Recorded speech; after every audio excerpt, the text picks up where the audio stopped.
Hi po, ako po si Lloyd, ang operator ng sublimation dito sa Taytay Branch.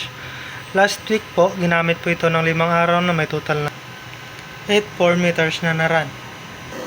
Ito po yung aking printer head. Ito naman po yung capping na may 90% good condition. Next po, head clean. Press lang natin yung clean.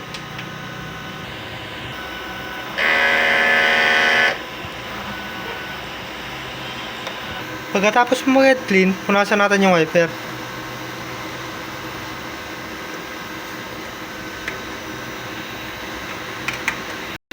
Next po, nozzle test.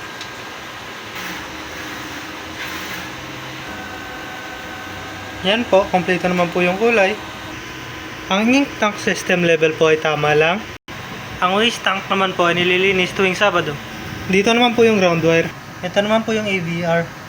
At dito naman po nakalagay ang mga stocks. Ito po yung para sa unused supplies. Ito naman po yung sa in-use. Dito naman po yung mga subli paper. Ito naman po yung consumable monitoring. Ito yung para sa cyan, yung sa magenta, sa yellow, sa black, at subli paper. Ito naman po yung aking daily checklist. Yan po, updated naman. Ito naman po yung aking weekly checklist. Yan po, updated din naman po. Yan lang po, marami pong salamat.